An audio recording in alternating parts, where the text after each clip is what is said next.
Welcome to the Best 5-Minute Wine Podcast. I'm your host, Forrest Kelly. From the seed to the glass, wine has a past. Our aim at the Best 5-Minute Wine Podcast is to look for adventure at wineries around the globe. After all, grape minds think alike. Let's start the adventure. Our featured winery is... We continue our conversation with Coco Umiker of Clearwater Canyon Cellars. In the last episode, you kind of touched on the topic Brettanomyces. It's always hard for me to say, let alone spell it. Brettanomyces,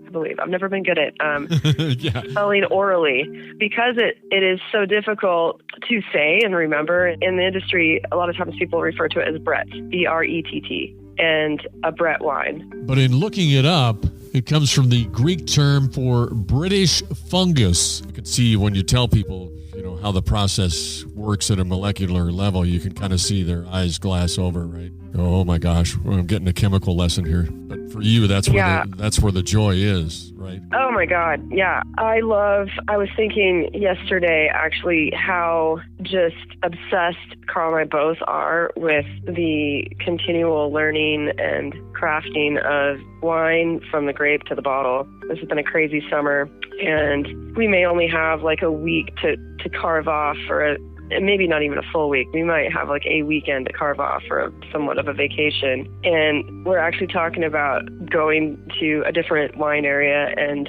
checking it out. You would think when you make and grow wine every single day, you would want to go do something else on your vacation. But yeah, we're obsessed. And, that science of it to me is where the magic is. The most interesting manipulations, if you want to say, that you can do in a wine as a winemaker to make different flavors really pop, to accentuate certain characteristics, seemingly simple. Timing of adding oxygen, timing on lees and how you manipulate that lees. So lees is like all the yeast and little bits of skins and grape seed that settle at the bottom of the barrel. You put that grape must. When you're done fermenting through primary fermentation, you put that grape must in a press and you press it off, and people either go to a tank or a barrel. I usually go to a barrel. The press removes the majority of the skins and seeds, but not all of it. There's always little bits that get through the yeast, and a lot of times you continue fermenting in the barrel for a while through malolactic fermentation and things like that. So when all of that is said and done, it settles to the bottom of the barrel in this delicious mud.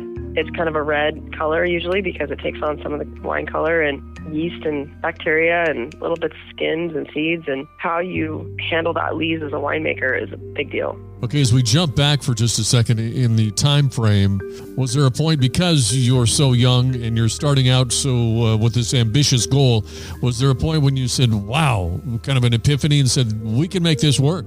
Yeah, that's funny. Nobody's really asked me that question before. My family's been here since 1916, and I'm the fourth generation. 1916?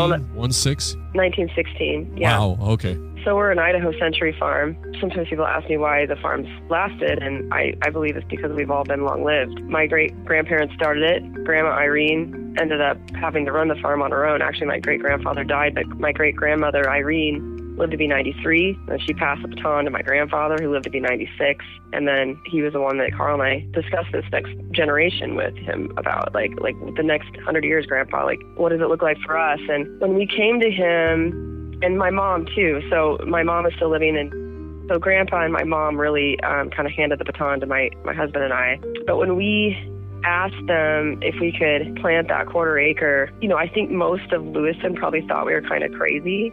I was 22, so I was barely legal to even drink wine. We didn't grow up farming, but my grandfather clearly understood that for any generation to take the reins of a farm, they have to go their own path. He had to do that when he took it from his mom. So when my grandfather took over the responsibility for the farm, he did not run it the same way my great-grandmother did. He developed different crops. He developed a whole Hereford cattle operation here to supplement the farming operation, and that was all his thing, and he had to do some real convincing. I remember him telling me about how he had to kind of sell that to my great-grandmother. So when we came to him and we were really excited about farming but wanted to do this different thing, he probably was the most supportive of anyone because he knew how that was. I mean, he knew that that was the reality. And so he was amazing. And we planted those first vines, that 1/4 acre. And the major epiphany, I think, when we knew we could make a go of it was when we harvested the first fruit from that 1/4 acre, when we harvested Merlot, had that in barrel, and then bottled that. And it was delicious. We were like, holy cow. We did this.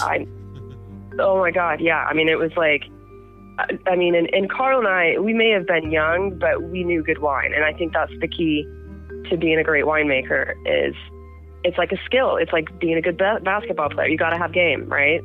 And you got to have a great palate, and you have to know the difference between good wine, great wine, and bad wine. And we do have that, I will say. We know the difference. And even then, when we were so young, and when we drank that wine the first time, and, really right after harvest, sipping on that wine as it aged in barrel, I was like, holy cow, this is going to be huge. It was right about then that Carl and I decided to try to make an AVA out of this, which took a million years, but finally got done. Thank you for listening. I'm Forrest Kelly. This episode of the Best 5 Minute Wine Podcast was produced by iHizzle. If you like the show, please tell your friends and pets and subscribe. Until next time, pour the wine and ponder your next adventure.